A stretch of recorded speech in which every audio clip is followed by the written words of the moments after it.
পুলিশি অভিযানে এবার উদ্ধার হয়েছে প্রায় 3.5 কেজি সোনা। জানা গিয়েছে তোলাবাজির মামলায় ধৃত বিধাননগর কর্পোরেশনের চেয়ারম্যান সব্যসাচী দত্তকে সঙ্গে নিয়ে ফের তল্লাশি অভিযানে নামে বিধাননগর উত্তর থানার পুলিশ। সোমবার রাতে নদিয়ার তেহট্টের করিমপুরে তার এক ঘনিষ্ঠ মহিলার বাড়ি এবং ওই মহিলার শ্বশুর বাড়িতে রাতভর তল্লাশি চালানো হয়।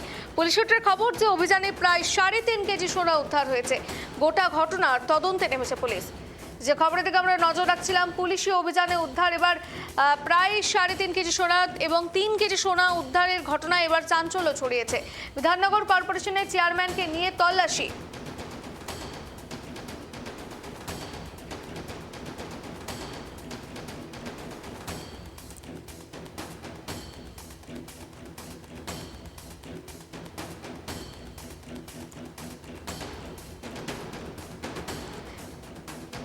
যে খবরের দিকে আমরা নজর রাখছিলাম, সব্যসাচী দত্তের ঘনিষ্ঠ মহিলার বাড়ি থেকে এবার উদ্ধার হয়েছে 3 কেজি সোনা। পুলিশি অভিযানে উদ্ধার 3 কেজি সোনা। যে খবরের দিকে আমরা নজর রাখছি, তোলাবাজির মামলায় ধৃত সব্যসাচী দত্ত।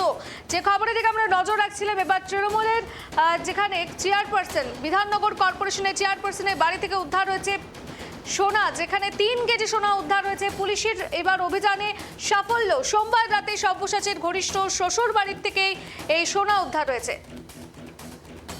এই নিয়ে বিস্তারিত জানবো এই মুহূর্তে আমাদের সঙ্গে টেলিফোন লাইনে রয়েছেন আমাদের প্রতিনিধি অভিজিৎ। অভিজিৎ, নদিয়াতে সব্যসাচী দত্তের ঘনিষ্ঠ মহিলা এবং তার শ্বশুর বাড়ি থেকে সোনা উদ্ধার হয়েছে, কি জানা যাচ্ছে এই নিয়ে? গতকাল গভীর রাতে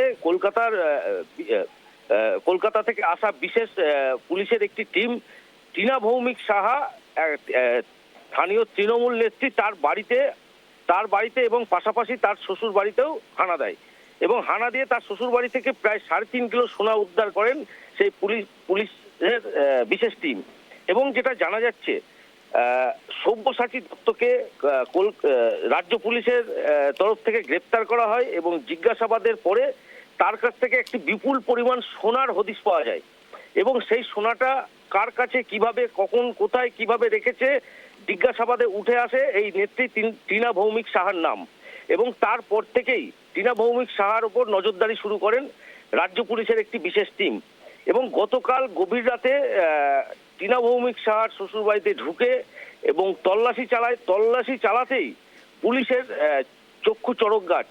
এত বিপুল পরিমাণ সোনা উদ্ধার করে, প্রায় 3.5 কিলো সোনা তার শ্বশুর বাড়ি থেকে উদ্ধার হয় এবং সেই সোনা উদ্ধারের পর আজ ভোরের 5টা নাগাদ সেই পুলিশের বিশেষ টিম সোনাগুলিকে সিজ করে নিয়ে কলকাতার উদ্দেশ্যে রওনা দেয়।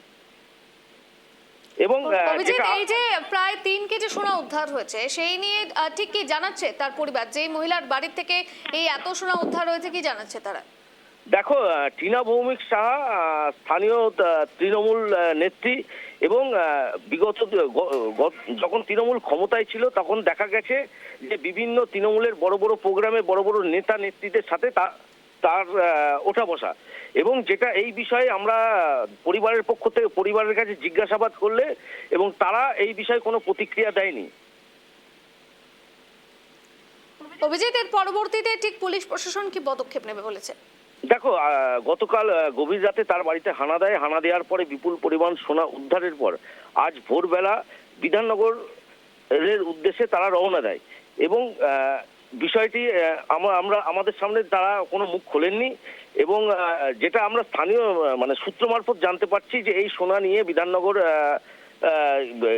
গিয়ে রাখা হবে এবং তারপরে সব্যসাচী দত্ত এবং যার বাড়ি থেকে সোনা উদ্ধার হয়েছে তাকেও জিজ্ঞাসাবাদ করা হবে।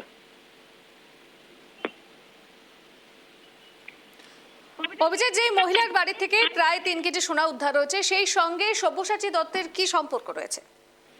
দেখো, সব্যসাচী দত্ত যখন তৃণমূল ক্ষমতায় ছিল সেই সময় করিমপুর এলাকায় একটি প্রোগ্রামে আসেন। সেইখান থেকেই এই টিনা ভৌমিক সাহার যোগাযোগের সূত্র, সেইভাবে যোগাযোগ সূত্র হতে হতে পরবর্তীকালে ঘনিষ্ঠতা বাড়ে এবং ঘনিষ্ঠতা বাড়ার সাথে সাথে এবং সব্যসাচী দত্তের সাথে কলকাতায় গিয়ে দেখা করা বা সব্যসাচী দত্তের সাথে প্রতিনিয়ত যোগাযোগ রাখা এবং সেইখান থেকেই এই যে সব্যসাচী দত্তের যে যে কালো টাকা এবং এই যে বিপুল পরিমাণ সোনা তার কিছুটা অংশ এর কাছে রেখে দেয় এবং সব্যসাচী দত্তকে গ্রেপ্তারের পর পুলিশ জানতে পারে সব্যসাচী দত্তের কাছে বিপুল পরিমাণ সোনা রয়েছে এবং দফায় দফায় জিজ্ঞাসাবাদের পর টিনা ভৌমিক সাহার নামটি উঠে আসে। অভিজিৎ, যে মহিলার বাড়ি থেকে এই যে প্রায় 3 থেকে 3.5 কেজি সোনা উদ্ধার রয়েছে, সেক্ষেত্রে কি জানা যাচ্ছে এই সোনাগুলি কার রয়েছে? সব্যসাচী দত্তের রয়েছে নাকি সেই মহিলা? দেখো, সূত্র মারফত আমরা যেটা জানতে পেরেছি যে এই সোনাগুলি মূলত সব্যসাচী দত্তেরই সোনা বলে প্রাথমিক অনুমান পুলিশের এবং পরবর্তীতে তদন্তে উঠে আসবে এই সোনাগুলি কার। তবে এইখানে একটা প্রশ্ন আছে যে টিনা ভৌমিক সাহার যখন তৃণমূলের নেত্রী ছিল না তখন কিন্তু তার কিছু ছিল না এবং তৃণমূলের নেত্রী হওয়ার পরেই সে কিন্তু প্রতিনিয়ত ফুলে ফেপে ওঠেন। প্রশ্ন এই জায়গাটাই যে তার ইনকাম সোর্স কোথা থেকে, সে যদি তারই সোনা হয় তাহলে এত কেজি সোনা সে কোথা থেকে তৈরি করলো, তার অর্থটা কোথা থেকে আসলো। তবে আমরা যেটা সূত্র মারফত জানতে পারছি যে এই যে 3.5 কিলো সোনা উদ্ধার করেছেন পুলিশ, প্রাথমিক ভাবে সেই সোনাটা ধরেই নেওয়া হচ্ছে যে সব্যসাচী দত্তের রাখা সোনা। অভিজিৎ, যে মহিলার বাড়ি থেকে এই যে এত সোনা উদ্ধার হয়েছে তার বিষয় সম্পত্তি কত রয়েছে, আগে কত রয়েছে এবং এখন কত জানা যাচ্ছে, সেই নিয়ে কি কোনো রকম তথ্য পাওয়া গিয়েছে? দেখো, স্থানীয় সূত্রে যেটা জানতে পারছি তাদের মূলত অবস্থা খুব একটা ভালো ছিল না। একটা মধ্যবিত্ত মানুষ যেভাবে চলাচল করে সেইভাবেই চলতো। পরবর্তীকালে তিনি তৃণমূলে যোগদান করেন। তৃণমূলে যোগদান করার পরে তিনি বিভিন্ন পদেও ছিলেন এবং পদে থাকার পরে টিনা ভৌমিক সাহার যে অর্থ ফুলে ফেপে ওঠে। বেশ কিছু জায়গায় জমি কেনা আছে এবং কলকাতার ফ্ল্যাট আছে তার, যেটা স্থানীয় সূত্রে জানা যাচ্ছে এবং কলকাতার ফ্ল্যাটের পাশাপাশি তার নিজস্ব বিপুল পরিমাণ সোনার গহনা আছে। ধন্যবাদ অভিজিৎ। যে খবরের দিকে আমরা নজর রাখছিলাম, পুলিশের অভিযানে এবার উদ্ধার হয়েছে 3 কেজি সোনা। বিধাননগর কর্পোরেশন চেয়ারম্যানকে নিয়ে এবার তল্লাশি। ঘনিষ্ঠ মহিলার বাড়ি থেকে উদ্ধার হয়েছে 3 কেজি সোনা, সেই নিয়ে পুলিশ প্রশাসন এবার তদন্ত শুরু করেছে। আমরা আজ সকাল থেকে উঠে দেখলাম, শুনতে পেলাম বিভিন্ন সূত্র মারফত যে কালকে রাতভর টিনা ভৌমিক সাহার বাড়ি এবং তার বাবার বাড়িতে রাজ্য পুলিশের যেভাবে তদন্ত করেছে এবং তদন্ত করে শোনা যাচ্ছে আনুমানিক 3 কিলো সোনা এবং বেশ কিছু নগদ অর্থ পেয়েছে। ঘটনা হচ্ছে এবং এটাও শোনা যাচ্ছে যে টিনা ভৌমিক সাহার যে 4টে ফ্ল্যাট আছে কৃষ্ণনগর থেকে আরম্ভ করে নিউ টাউনে, শোনা কথা সবকিছু শুনতে পাচ্ছি। কিন্তু এই ব্যাপারে বলা বলতে তিনি জেলা পরিষদের সদস্য এবং সেই সদস্য হিসাবে তার এত যে বিপুল অর্থের যে মালিক হয়েছে, এত সোনা কোথায় থেকে আসলো, এটা তদন্ত হওয়া অবশ্যই দরকার। সব্যসাচীর সঙ্গে তার কি সম্পর্ক আমরা দেখেছি যে গত বছর 15 আগস্টে খেলা, সেই 15 আগস্টের খেলার দিনে কিন্তু আমি নাজিরপুরের বুকে মঞ্চে সব্যসাচী দত্তকে আমরা মঞ্চে দেখেছি এবং আমরা শুনতে পাচ্ছি যে সব্যসাচী দত্তর সঙ্গে টিনা ভৌমিক সাহের একটা যোগসূত্র আছে, এটা শুনতে পাওয়া যাচ্ছে।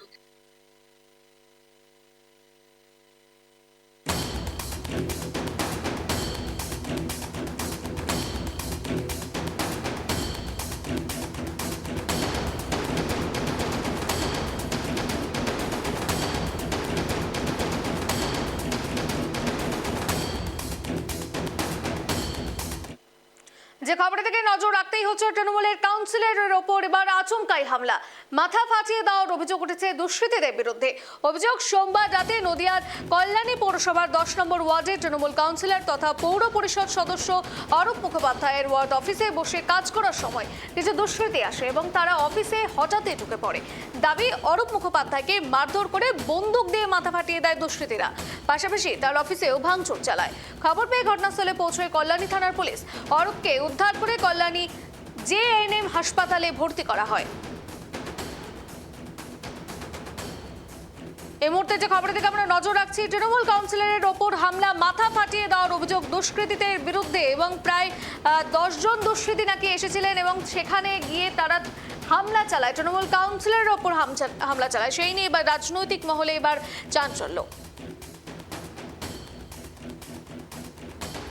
আপনারা দেখছেন সেই সময় পরিস্থিতির ছবি, সেই অফিসের ভাঙচুরের ছবি। জানা গিয়েছে সেখানে ভাঙচুরও হয়েছে এবং তৃণমূলের কাউন্সিলরের ওপর হামলা তো হয়েছে, সঙ্গে দেখতে পাচ্ছেন কি পরিস্থিতি রয়েছে সেই অফিসের ভেতরে, যেখানে তিনি নাকি অফিসে কাজ করছিলেন। তার পরবর্তীতেই প্রায় 10 জনের মতো দুষ্কৃতী সেখানে ভেতরে প্রবেশ করে এবং আচমকাই সেখানে হামলা চালায় এবং তৃণমূল কাউন্সিলরের মাথায় রীতিমতো বন্দুক দিয়ে মাথা ফাটিয়ে দেওয়ার অভিযোগ উঠেছে দুষ্কৃতীদের বিরুদ্ধে। এবং যেমনটা তারা অভিযোগ করছেন যে এর সঙ্গে বিজেপি ওতপ্রোতভাবে জড়িত এবং বিজেপির দুষ্কৃতীরাই এই ঘটনাটি করেছে।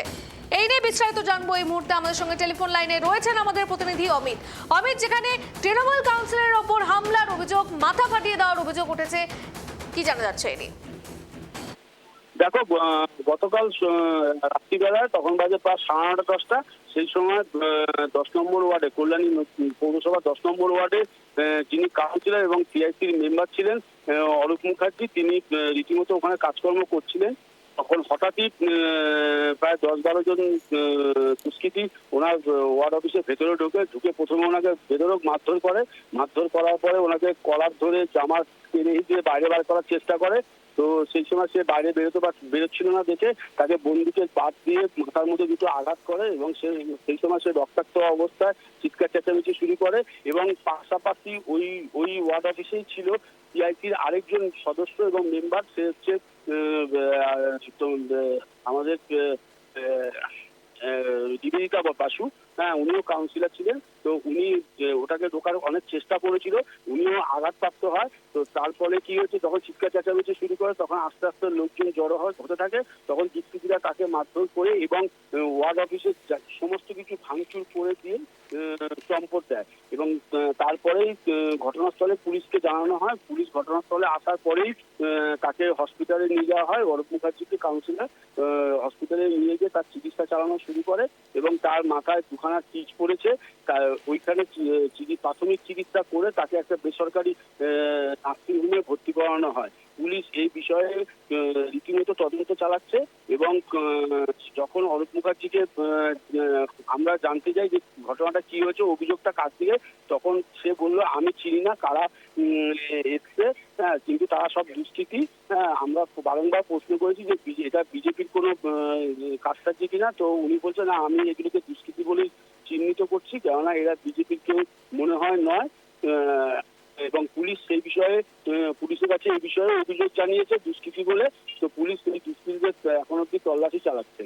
এবং পাশাপাশি যেটা আমরা পরে বিজেপির যিনি বনগাঁ সাংগঠনিক জেলার যে সহসভাপতি সব্যসাচী মুখার্জি, তাকে যখন আমরা প্রশ্ন করি যে এই বিজেপি গভর্নমেন্ট আসার পরে এবং কল্যাণী যে বিধায়ক যিনি উইন হয়েছেন, আসার পরে কল্যাণী কেন এত উত্তপ্ত হয়ে উঠছে এবং কেনই বা এরকম ওয়ার্ড অফিসে ঢুকে দুষ্কৃতীদের আনাগোনা এবং দুষ্কৃতীদের মারধর করা হয়েছে। তো সেখানে দাঁড়িয়ে সে রীতিমতো বলেছে যে এগুলো কোনো বিজেপির কোনো দুষ্কৃতী নয় বা বিজেপি কোনো কর্মী সমর্থকরা এখানে আসেনি, এরা বাইরের থেকে এসেছে। কিন্তু এই দুষ্কৃতীদের অবিলম্বে গ্রেপ্তার করা উচিত এবং পুলিশ তার আইনি তদন্ত করে আইনি বিচার করা উচিত। অমিত, এই যে অফিসের ভেতরে সাধারণত দুষ্কৃতীদের এই তাণ্ডব, সেখানে কোনো রকম কি সিসিটিভি ফুটেজ বা সিসিটিভি নজর রাখার কোনো রকম তথ্য মিলেছে? হ্যাঁ, দেখো, সিসিটিভিগুলোকে ভাঙা হয়েছে এবং যে ভিটিআরটা ছিল ভিটিআরটাকেও ভাঙা হয়েছে। তো পুলিশ ওই ভিটিআর নিয়ে তারা খতিয়ে দেখছে যে এই বা কারা এইরকম ঘটনা ঘটাতে পারে। বিজেপির তরফে যে একাধিক বক্তব্য যে তারা এই ঘটনার সঙ্গে জড়িত নয়, তার পরবর্তীতে ঠিক তৃণমূলের নেতা-নেত্রীরা কি জানাচ্ছে এই নিয়ে? তৃণমূলে যে সমস্ত নেতা নেত্রীগুলো সেই সময় এসেছিলেন তাদের বক্তব্য যে এগুলো শাসক দলেরই কর্মকাণ্ড। তো অবিলম্বে এদেরকে চিহ্নিত করতে হবে, চিহ্নিত করে যাতে আগামী দিনে যাতে আর কোনো কাউন্সিলরদের প্রতি এরকম আক্রমণ না আসে সেই দিকেও প্রশাসনকে নজর দিতে হবে। ধন্যবাদ অমিত। যে খবরের দিকে আমরা নজর রাখছিলাম, নদিয়াতে যেখানে তৃণমূলের কাউন্সিলরের ওপর হামলার অভিযোগ, তৃণমূল কাউন্সিলরের ওপর হামলা, যেখানে অফিসে ঢুকে 10 জন দুষ্কৃতী প্রায় হামলা চালিয়েছে বলে অভিযোগ, মাথা ফাটিয়ে দেওয়ার অভিযোগ উঠেছে। আপনারা দেখছেন সেই পরিস্থিতির ছবি। তার পরবর্তীতে তৃণমূল কাউন্সিলরকে হাসপাতালে নিয়ে যাওয়া হয় চিকিৎসার জন্য। একেবারে মাথা ফাটিয়ে রক্তাক্ত পরিস্থিতি তৃণমূল কাউন্সিলরের ওপর হামলা, নদিয়া থেকে উঠে আসলো এরকমই ছবি, যেখানে শাসক দলের বিরুদ্ধে একাধিক অভিযোগ।